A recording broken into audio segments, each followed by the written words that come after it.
Hey, what's up, everybody? Juan Martinez, a.k.a.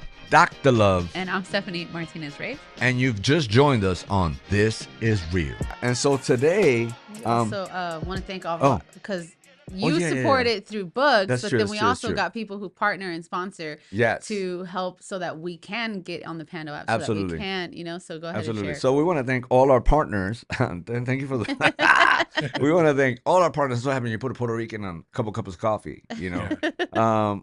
We want to thank all our partners, and especially, let me do my little, got into an accident, ISI, man. You know, they just got a letter from somebody that was incarcerated. Awesome. Yeah, they sent That's me cool. I guess somebody went and looked them up and told them thank you because of their partnership, we're able to actually do this, right? Because, you know, we give 1,000 iPads a year on the Pando app, and we're reaching millions. I think we've crossed over the 2 million threshold in less than a year.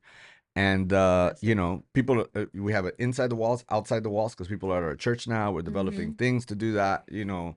Just, I got real big news. I'm not going to let it out yet, though, of something that's going to happen with also that. So thank you for those that are partnering. We'll maybe do a big reveal. Y'all were in the big reveal the other day, you know, but I haven't let it out yet until, like, you know, we get a couple things done to it. But yes, thank you, ISI. You're awesome. So what do we got going on today? Man, today is a special day. We have, I feel like a lot of you guys will understand, connect, and maybe even recognize, right? The special guest that we have on here. And, you know, it's funny because before we started filming, you were mentioning, like, man, it feels surreal to be watching from Pando to then now be here. He's on the show now. Yeah, now being on the show. Hey, you know what's wild?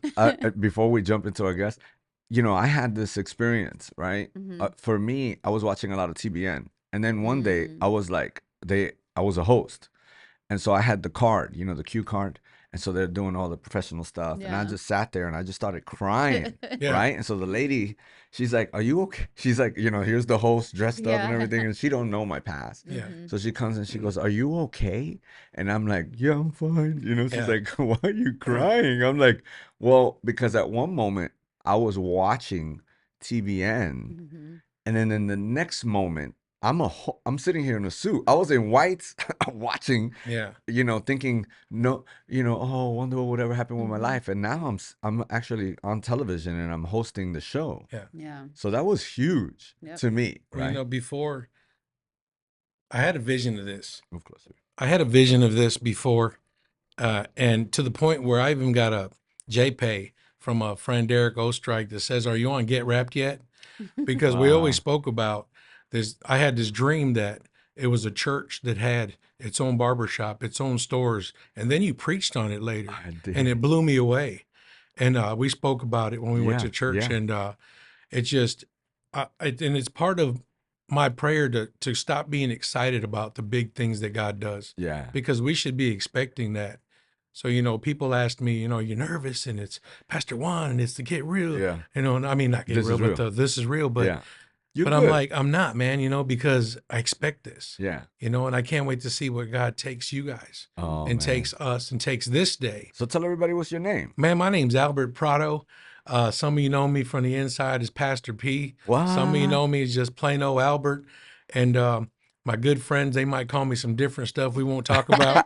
But, you know, it's all Jesus, man. It's all his glory, and I'm just trying to do my part. How long you been out? I've been out right now, right at 6 months. Wow. But it seems like a lifetime, bro. And it's like, because every day is filled with so many things. You know, I'm part of the Crosswalk Center, the Halfway House. And now I've been put into a leadership position. Miss Paula and them. Yeah, Miss Paula they're and awesome. Mr. We just sat Oz. down last week. Well, it's just crazy because at the end of the day, I'm like, oh man, I gotta JPay some friends, but the day's gone. You're just filled with whatever God's got for you, and when you're focused on Him, the time just flies by. See, time flies when you're having fun. Time flies when you're working for the Lord. Yeah, all day long, all day long. It's funny because you say that out here.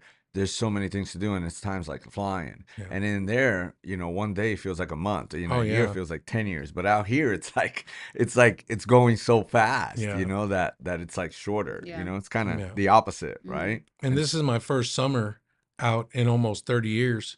Wow. What was your last bid? The last one was 26 straight. 26 years straight. What did it feel like coming out? Like, what did it feel like after 26 years? You come out, right? Boom, they give you a little thrift store clothing, right? Well, and I had a little bit of help. You had a little bit of help. God nice. put an awesome woman in my life, Gretchen. She's sitting outside right now waiting for me. But nice. It wasn't too bad of a struggle. But see, the thing about before we get out, I had prepared. I had, bachelor degree, seminary, graduate. I had done everything that I thought I needed to do to prepare, but it's not enough. Yeah. Because everything got taken away from me. My fiance had bought a house to live in, but because of my charge, I couldn't go there. Yeah. So there went the house. There went the 6-figure job. There went the dog that my brother has for me. There went everything that I thought I had.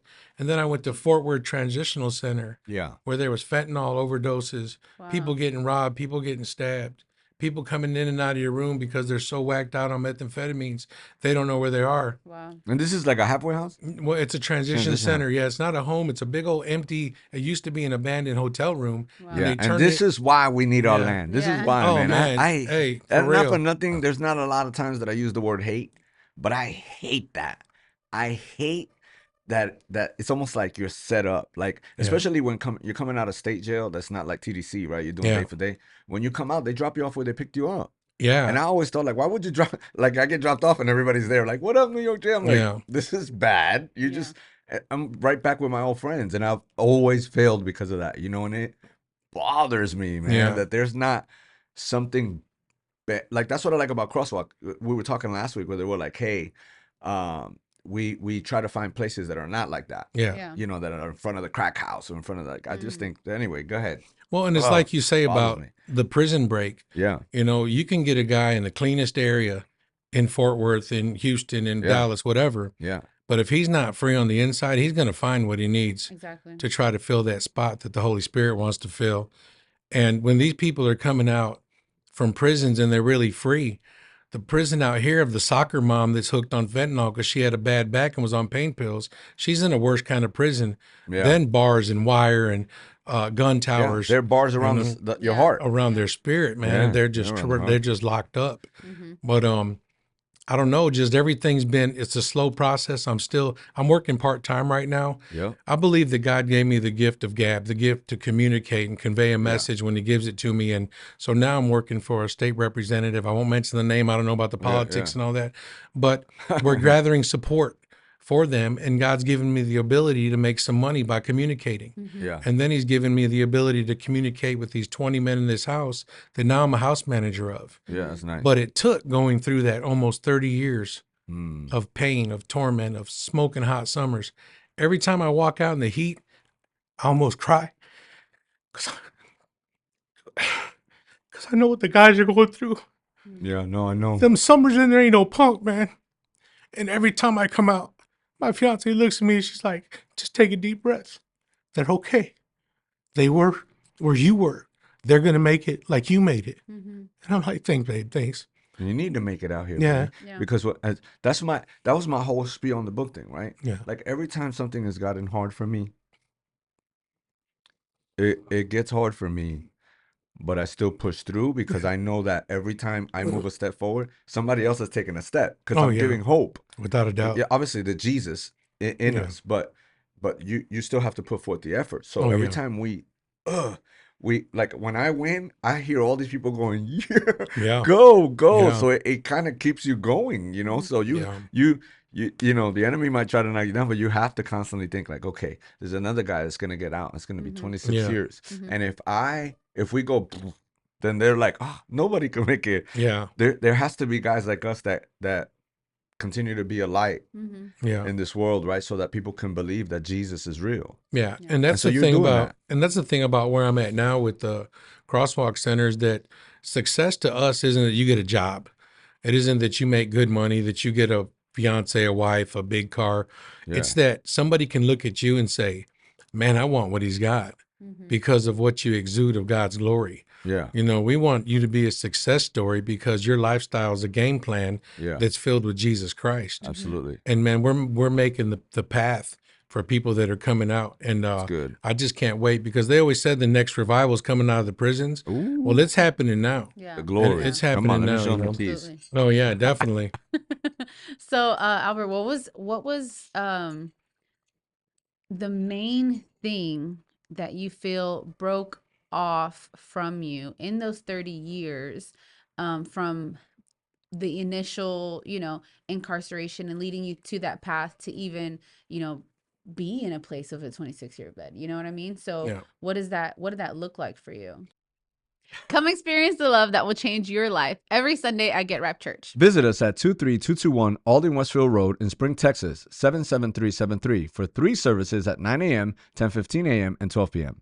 Not in Houston, not a problem. Join us for our online service from anywhere in the world by downloading our free Get Rap TV app or by visiting Get Rap Church's YouTube channel. Also, be sure to check us out at Get Rap People on all social media platforms to stay up to date on everything happening at Get Rap Church.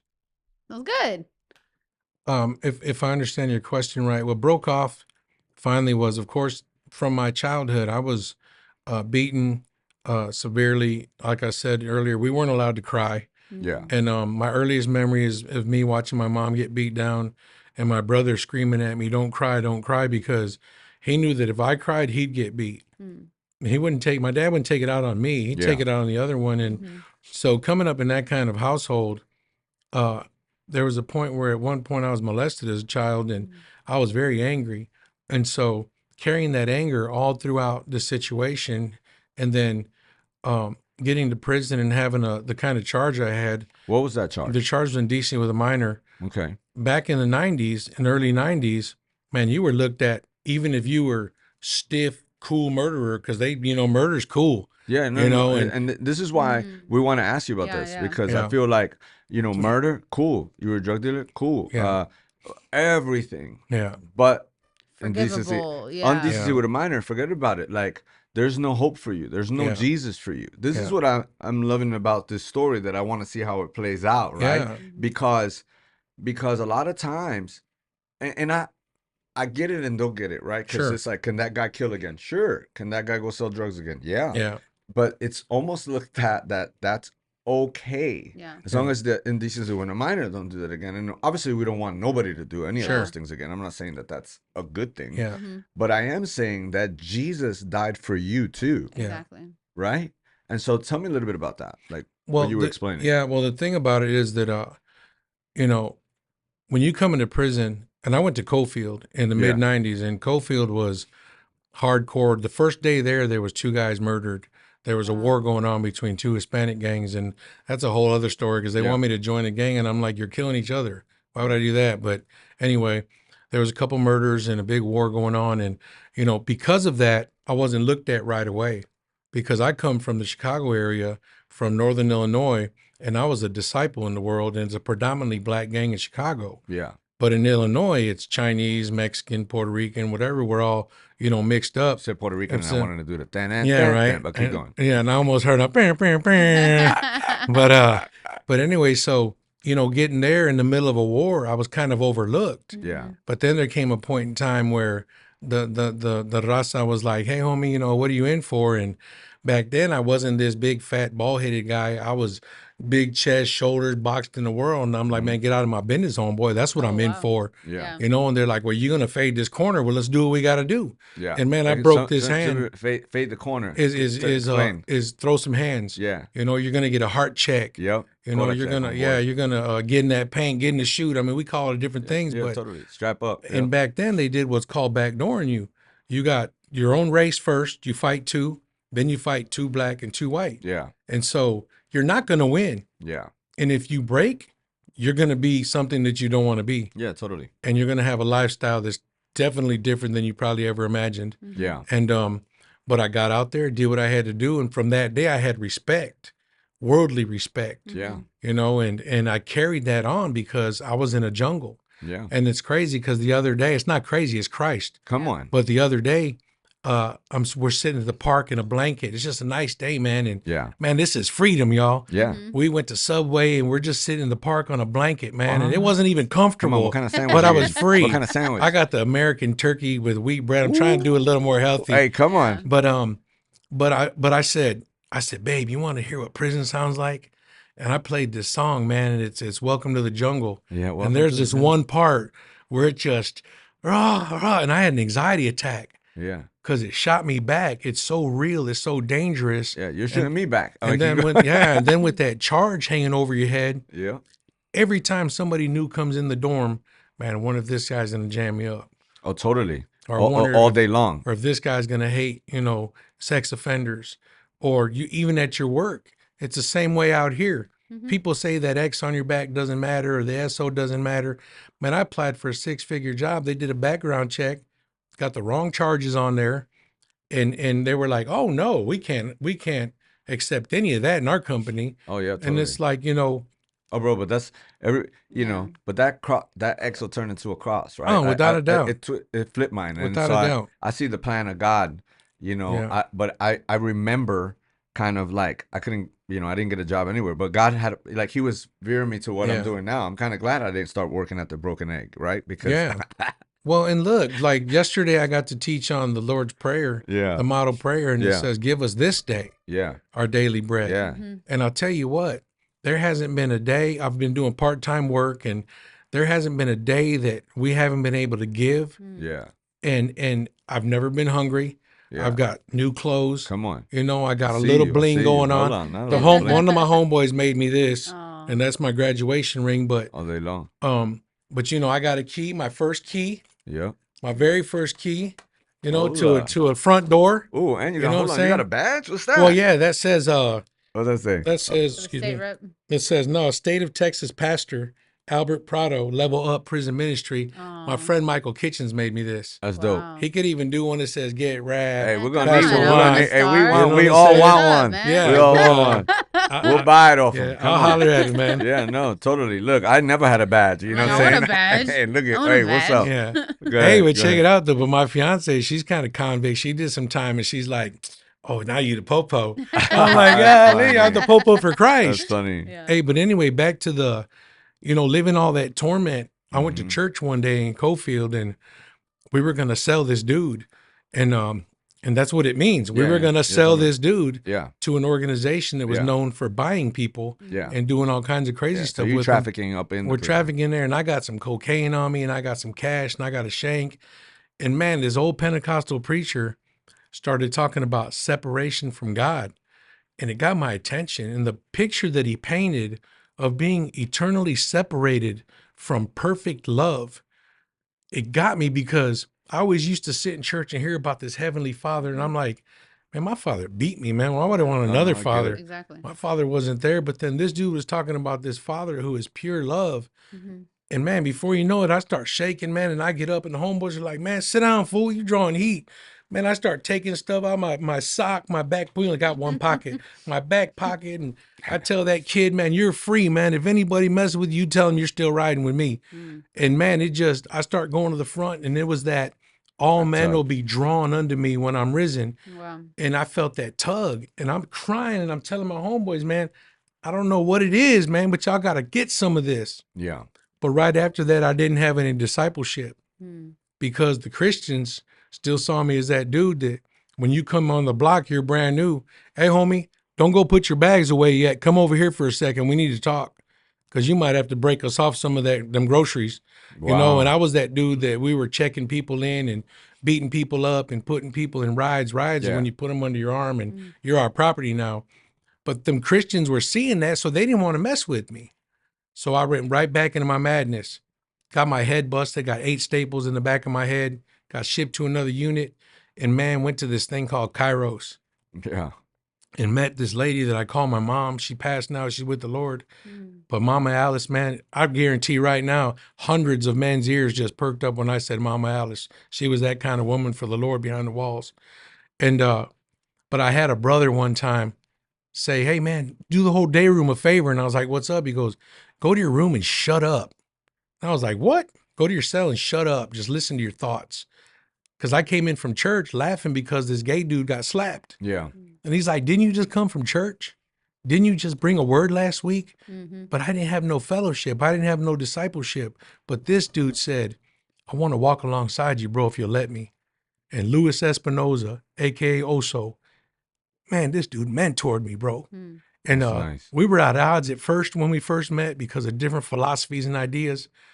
But our defining factor that brought us together was Jesus. And, you know, he says, I led him to the Lord, but man, I think he really showed me who Jesus was. Yeah. And, and he knew about my case, but he didn't care.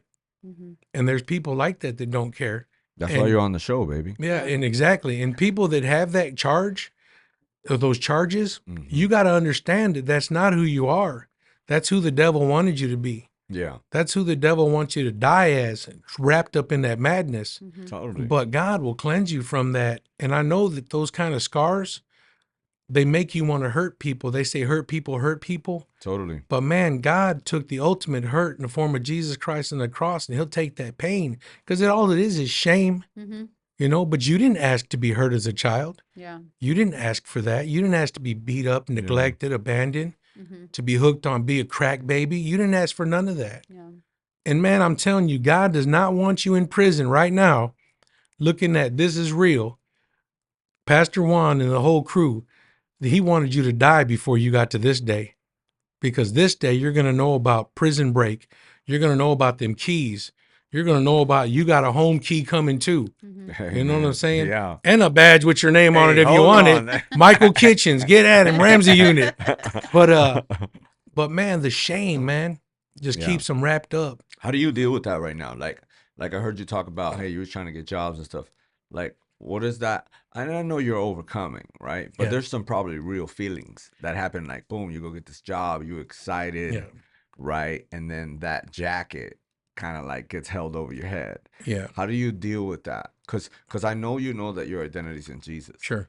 And so you good, right? Because I know I had a couple like, you know, and then you try to keep going, you know, but how do you deal with that? We want to thank all of our partners who support us. Because of you, This Is Real has a tremendous reach from Houston to Galveston and up to the Austin area. This show reaches over 100 prisons nationwide with over 500,000 inmates tuning in weekly to hear the good news through our radio show and the Pando app. To partner with us, visit juanmartinez.tv or download the free Get Rap TV app. You know what I'm saying? Yeah, exactly, because I just dealt with it. The place that did the background check, they got the wrong information. This was locked in. This was 6 figures. This was easy money. This is what I'm doing right now, just talking. Hi, my name's Albert, blah, blah, blah, and that's it. Easy money, no cold calls. They're calling us. And they did the wrong background check, but it was still the right background check because I still got the SO hanging over me. Yeah. So, man, I'm thinking it's locked in, and I'm already spending the money, you know, and I'm already thinking about which one of the homeboys I can send a little something to, and my nephew's locked up, and I want to send him a little something. And, man, I haven't really been able to do anything for my fiance, man, but I want to do something for her because she was there for me when I was on the inside, ecoms and commissary, and even the homies that didn't have nothing, she was blessing them, you know. But anyway, man, when I got that email back, and it was like, I'm excited, you know, because it's going to say, you're on the team and blah, blah, blah. But it said, sorry because of this and that. Man, I went to my room, and fortunately, my roommate wasn't there in the place I'm in now. Yeah. But, man, I just wept. And, you know, I messaged my fiance, and she was like, babe, God has your job. God's got the perfect job. That wasn't it. And so I'm like, man, I'm tripping, you know, because where I'm at as a house leader, I'm telling other dudes 100 times a day, bro, calm down, man. Your son don't want to talk to you now. And I know how that is, but he'll come around. All day long. Just keep showing him the change. But when that arrow hit me, I was like, come on, God. Isn't that the beauty of the body of Christ, right? Man, it is, bro. It is. But I was like, come on, God, man. You know I want to honor you with my money. You know, I want to tithe to Get Rap. You know what I'm saying? I want to tithe the First Baptist, all these places that took me in. Yeah. But it took my fiance reminding me, man, look, there ain't a door in the world that if he wants open, it can be open. Exactly. And that comforted me. But it did hurt because until I get back in the court, I'm going back in the criminal court of appeals. This is going to be on me, and I have to wear this jacket. But I'm going to wear it pridefully because every time I've given my testimony in church, I was able to preach, teach, exhort, all that stuff. Every time I've given my testimony and said my charge, someone afterward was like, hey, bro, you got a minute? I'm like, yeah, what's up? Man, my dad molested me when I was a kid. How'd you get over it? Yeah. You know? Yeah. Or, hey, man, I'm an SO, but all my homeboys think I'm in for armed robbery. What should I do? You know, and I was always able to share my story and communicate and help someone get on the path where Jesus Christ was instead of where your worries were. You know, because like we just heard a song on the way here, no shadow he won't light up, mountain he won't climb up, running coming after me, man. Yeah, and I'm thinking about your testimony. Yeah. You know, and that's what really drew me to get rap, because I was like, man, this dude's me. Yeah. You know, and he's him.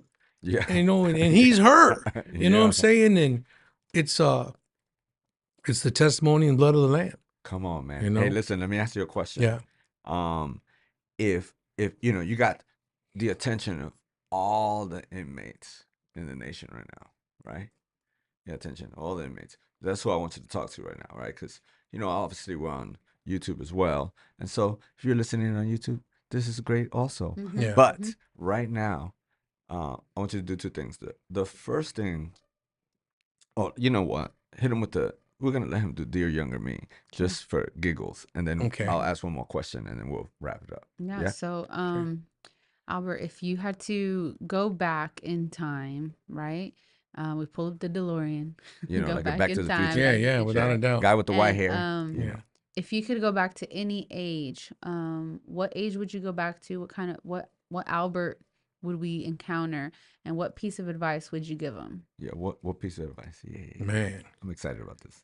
It would be, I know exactly the time. It would be 11 years old when my mom and dad, who taught me the game, you know, basically, you know, taught me how to be mean, taught me how to not to care, everything. When they gave me up to a drug rehab, I thought they were going to stick up for me. Yeah. But when it came time to say, what do you guys want to do with him? I'm like, I'm out of here.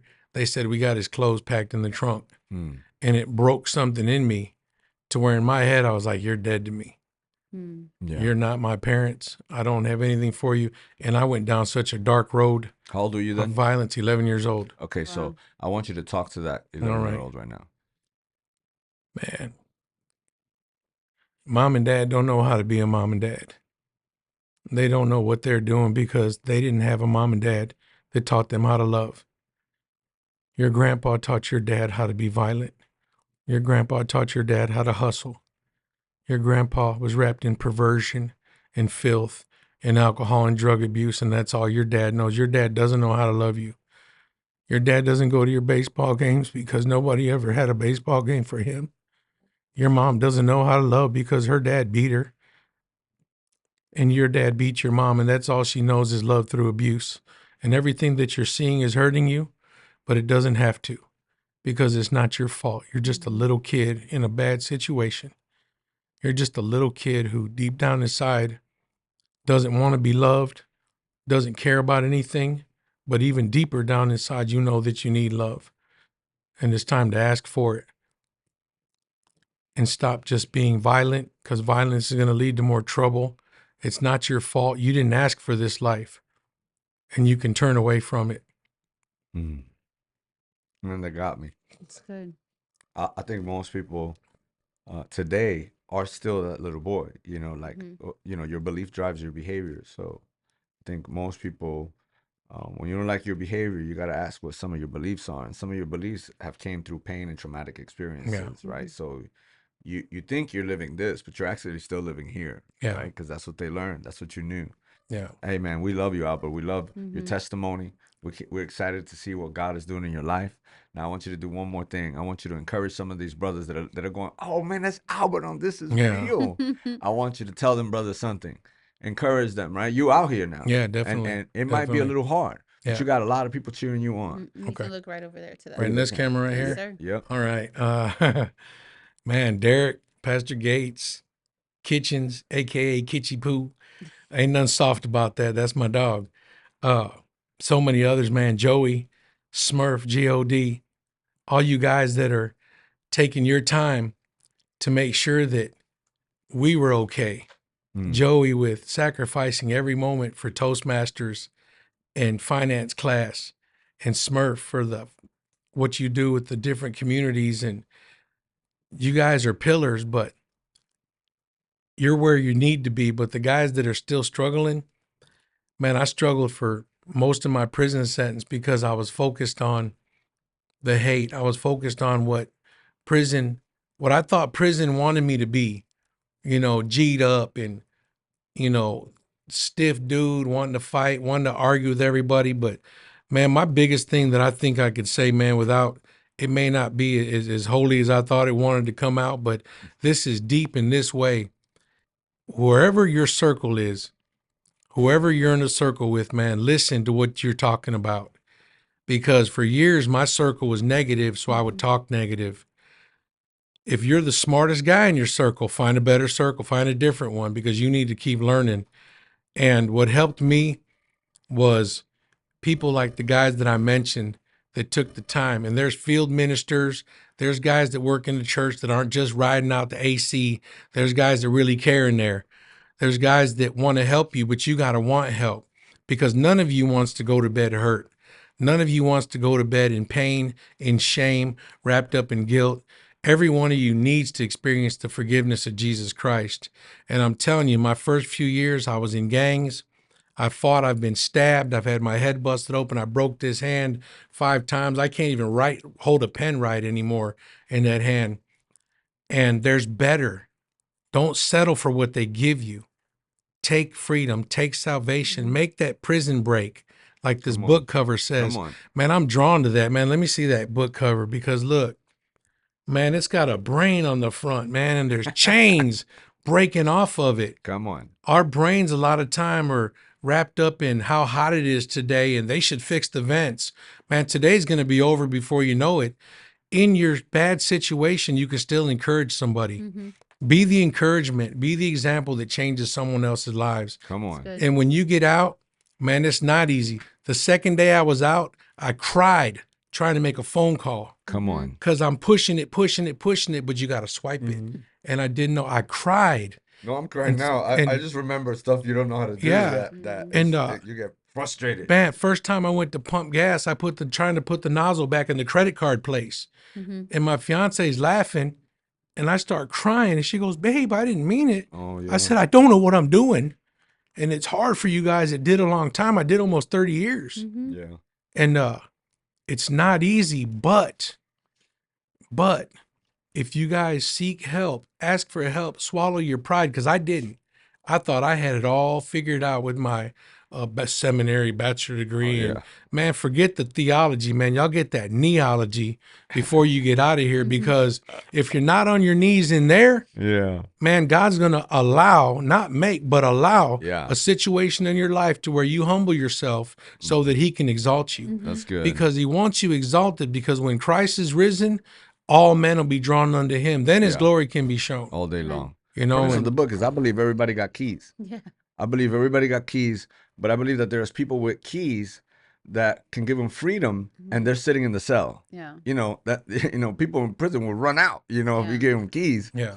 But the reality is that, I always tell the guys, hey, you were incarcerated before you got incarcerated. And then I came out here, became a pastor, and I just saw how so many people out here are actually incarcerated, that the doors open and they're still locked up. So that's the premise of the book, is a 21-day devotional. I need every single person to tell a family member to buy one book, maybe 2, one for the family member and one for the person. Yeah. You can get it in Amazon. I think we're going to put a link in there.